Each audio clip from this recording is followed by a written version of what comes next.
আসসালামু আলাইকুম, নমস্কার সকলকে। আশা করি সকলে খুব ভালো আছেন। তো আমি একটা কোচিং সেন্টারেও পড়াও, তো ওখান থেকেই পড়িয়ে বাড়ি যাচ্ছিলাম আর কি। তো আজকে আমার বাড়িতে অনেক লোকজন আসবে।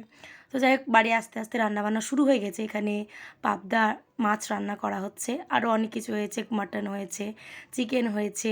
এই যে এখানে চিকেন কষা হয়ে গেছে। তো আমার আমার বাড়িতে আজকে সবাই এসে, এই যে আমার মামার মেয়ে, ছোটো মামার মেয়ে। তো এ আছে, এটা আমার ওরই দিদি, আর এটা আমার দিদির মেয়ে, আপনারা চেনেন জানেন। তো সবাই মিলে আর কি, সবাই একসাথে এসছে, যেহেতু রবিবারের দিন, তো ঘুরতে আমাদের বাড়িতেই বেশিরভাগটাই আসে খোলামেলা, আর সবাই পছন্দ করে আমাদের বাড়ি আসতে। তো এখানে সবাই একসাথে হয়েছি, খাওয়া দাওয়া হবে, আড্ডা হবে, অনেক মজাও হবে আর কি। এই যে এই মেয়েটাকে দেখছেন, এই মেয়েটা কিন্তু বিদেশি, ভারতের। আপনারা কোথাও দেখতে পেলে ও ঠ্যাং ধরে ছাঁচড়িতে ছাঁচড়িতে নিয়ে গিয়ে কোথাও একটা বিদেশে ফেলে চলে যাবে। আমেরিকা লন্ডনের হবে, চোখটা ওরকমই লাগছে। বিদেশি মে নাগিন নাগিন নাগিন। এটা আমার ছোটো মাসি, তো আনারস কেটেছে, ওখানে চিনি মেশাচ্ছে আর কি। তো এখানে ওই যেহেতু মিশনে থাকে, তো ওখানে বিভিন্ন ধরনের ছাত্রছাত্রীদের সাথে ঘুমাই, তো ওর মাথায় উকুন হয়ে গেছে। তো আমি ওটাই বলছি, ছি ছি, তোর এত সুন্দর চেহারার তুই এই মাথায় উকুন নিয়ে ঘুরছিস। ও হচ্ছে, কার মাথায় থাকে না, তোমার মাথায় থাকে না নাকি? এইভাবে আমার সাথে ঝগড়া করছে। আমি ওটাই বলছি, চেহারা এত সুন্দর আর মাথার মধ্যে কী উকুন নিয়ে ঘুরে বেড়াস। তারপরে এটা হচ্ছে ওই আমার দিদির মেয়ে, ও গাছ চিনাচ্ছে, গাছের নাম বলছে। আমার বাড়িতে অনেক গাছ আছে। রৌদ্র লাগছে বলে ব্যাগটা মাথার মধ্যে নিয়ে ঘুরে বেড়াচ্ছে।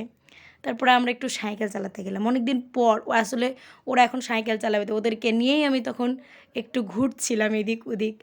অনেক দিন পর আর কি সাইকেল চালানো হলো, সেই স্কুল, তারপর আর হয়ই না। তারপরে মেজদি জোর জবরদস্তি সবাইকে নদী নিয়ে যাচ্ছে স্নান করতে। নদীর জল যদিও অনেকটা বেড়ে আছে, তবুও যে যাচ্ছে ওরা মা মেয়ে হাঁটতে হাঁটতে। তো যাই হোক, আমরা নদী পৌঁছালাম। এটা আমাদের মহানন্দা নদী, আমাদের কাছে, আমাদের বাড়ির কাছেই, বেশ কাছেই নদী। তো ছোটোবেলায় স্নান করতাম, এখন খুব একটা হয় না যাওয়া, কারণ কাজে কামে আর টাইম নিয়ে নদী যেতে হবে। কারণ নদীতে একবার নামলে সাঁতার কাটতে কাটতে সময় চলে যায়, মানে মন ভরে না সাঁতার কেটে। ছোটোবেলায় এই জন্য কত যে মার খেয়েছি মায়ের কাছে তার ঠিক নাই। মা নদীতে এরকম দাঁড়িয়ে থাকতো, কমচি হাতে নিয়ে, উঠ, তারপর তোদের হবে। এত সাঁতার কেটেছি আমরা। তারপরে এই যে এদের স্নান করা হলো। দিদি সাঁতার কাটছে, অনেক দূর চলে গেছে সাঁতার কাটতে কাটতে। তো এটা সবজি এক ধরনের, আপনারা নাম জেনে থাকলে অবশ্যই কমেন্ট করবেন। তো কেমন যেন সাপের মতো লাগছে, আর এটা তো একদমই ছোট সাপ লাগছে দেখতে, প্যাঁচানো, আর কেমনই এক অদ্ভুত। এদেরকে বলছি, যেহেতু এ কাউ স্নান করছে, মাথাটাতে কিচ্ছু ভেজায়নি, শুধু গাটা ভিজিয়ে উঠে গেছে। আসলে ওকে ফেলে দিয়েছিল নদীতে, ও স্নান করতে গিয়ে যেমন ব্যাঙের মতো হাঁটছে।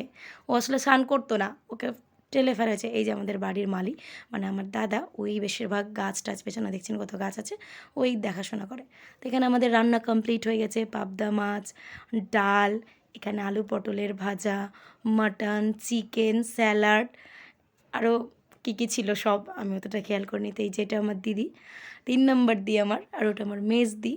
তো এরা সবাই এসেছিলো, আমার বড়দি আসেনি, আর একটা দিদি আছে, ও আসতে পারেনি, ওদের বাচ্চা কাচ্চার এক্সাম চলছে ওই জন্যে। এই যে আমি খেতে বসেছি আর কি, পুরো দিন কিছু খাইনি, সেই কোচিং থেকে এসেছি, খেতে বসছি 2টোর সময়।